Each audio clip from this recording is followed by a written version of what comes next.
Hello everyone, তোমরা সবাই কেমন আছো? আমি ফার্মাসিস্ট মোহাম্মদ তানিম আহমেদ আবারও তোমাদের জন্য এসেছি নতুন update regarding the diploma in pharmacy part 1 examination. So এখানে অনেকের প্রশ্ন যে মিডিয়াতে অনেক কিছু দেখা গেছে নিউজে যে কোশ্চেন পত্র ফাঁস হয়ে গেছে, বিভিন্ন জায়গায় পরে ঢুকছে স্টুডেন্টরা। তাহলে কি সকলের পরীক্ষা ক্যান্সেল হয়ে যাবে ডিপ্লোমা ইন ফার্মেসি পার্ট 1 এর? বা এই যে নোটিফিকেশনটা এসেছে উইথ হেল্ড বলে 5টা কলেজের নাম, তাহলে কি এদের পরীক্ষা শুধু ক্যান্সেল হবে, বাকিদের থাকবে? এই সমস্ত কোশ্চেন নিয়ে বারবার আমাকে তোমরা টেক্সট করছো, তাই ভাবলাম একটা ভিডিও করে দিই। সেখানে তোমরা দেখতে পাচ্ছ যে West Bengal State Council of Technical and Vocational Education and Skill ডেভেলপমেন্টের তরফ থেকে 30/11/2024 একটা নোটিফিকেশন এসেছে কি withheld of result for publication in pharmacy part 1 examination November 2024 of 5 diploma in pharmacy institute। প্রথমেই বলি উইথ হেল্ড মানে স্থগিতাদেশ, মানে আপাতত স্থগিত রাখা হয়েছে, ক্যান্সেল কিন্তু কারো পরীক্ষা এখনো হয়নি।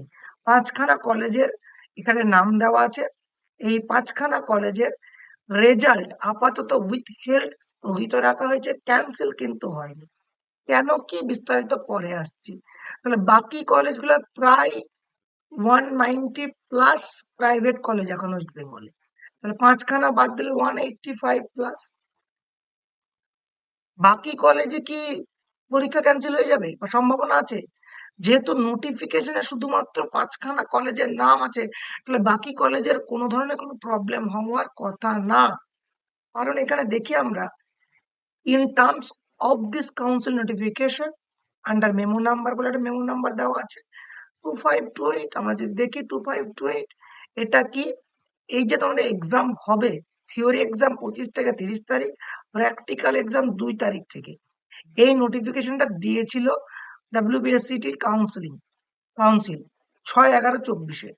এবং অলরেডি 25 থেকে 30 থিওরিটিক্যাল পরীক্ষা হয়ে গেছে, প্র্যাকটিক্যাল 2 তারিখ শুরু হবে। সেই নোটিফিকেশন হিসাবে the theoretical examination for the student of Diploma in Pharmacy Part 1 for the academic session 2023-2024 2023-24 theoretical পরীক্ষা being conducted from the 25th of November 2024, মানে 25/11/2024 শুরু হয়েছিল এবং পরীক্ষা এবার হয়েছিল কিন্তু নিজের কলেজে না, বাইরের সেন্টারে। 37 ডিফারেন্ট এক্সামিনেশন সেন্টার, সেটা কি গভর্নমেন্ট পলিটেকনিক এবং ইন্ডাস্ট্রিয়াল ট্রেনিং ইনস্টিটিউট, মানে কোনোটাই নিজের কলেজে কারো পরীক্ষা হয়নি এক্সেপ্ট গভর্নমেন্ট কলেজে পরীক্ষা ফার্মেসি গভর্নমেন্ট কলেজে হয়েছিল। সমস্ত প্রাইভেট কলেজের পরীক্ষা বিভিন্ন 37টা যে কলেজ আছে গভর্নমেন্ট পলিটেকনিক ইন্ডাস্ট্রিয়াল ট্রেনিং সেখানে হয়েছিল।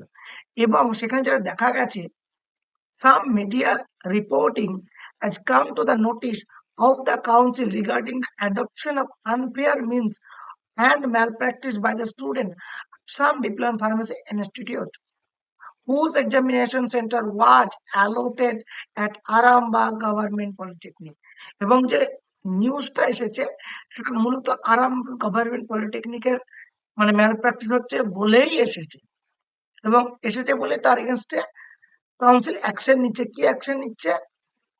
আরামবাগ পলিটেকনিকে এই যে হুজ এক্সাম সেন্টার ওয়াজ অ্যালোটেড এট আরামবাগ পলিটেকনিক, আরামবাগ পলিটেকনিকে যাদের এক্সাম সেন্টার ছিল শুধুমাত্র সেই 5টা কলেজের রেজাল্টটাকে উইথ হেল্ড মানে স্থগিত করা হচ্ছে আপাতত, পরে এটা ইন্সপেকশন করা হবে। এই যে in view of the above it has been decided that council will make through inspection investigation of the report incident and review the report of the center in charge।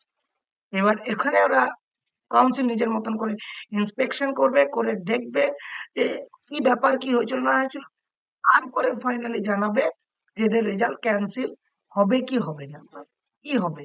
But আপাতত কিন্তু স্থগিতাদেশ দেওয়া হয়েছে। তাই যারা বারবার টেক্সট করছো আবার কি পরীক্ষা দিতে হবে কি হবে না, খুব বেশি একটা দুশ্চিন্তার কারণ নাই। তোমরা প্র্যাকটিক্যাল পরীক্ষার জন্য প্রিপারেশন, যেটা তোমাদের 2 তারিখ থেকে শুরু হচ্ছে, 2/12 থেকে 2 তারিখ থেকে শুরু হচ্ছে, সেকেন্ড ইয়ারে পড়াশোনার জন্য শুরু করবে প্রিপারেশন। যদিও এখানে কোনো ধরনের কোনো নতুন নোটিফিকেশন আসে কোনো কলেজ নিয়ে, সেটা তোমরা ফার্মাসিস্ট তালিম চ্যানেলে আপডেট পেয়ে যাবে। এছাড়াও আমাদের সেকেন্ড ইয়ারের যে গ্রুপ আছে পিটি একাডেমি, সেখানে তোমরা ফ্রি গ্রুপে জয়েন করতে পারো আমরা টেক্সট করার মাধ্যমে। Thank you so much. কিছু জানার থাকলে কমেন্ট বক্সে জানাও। Stay on the pharmacist Tanim.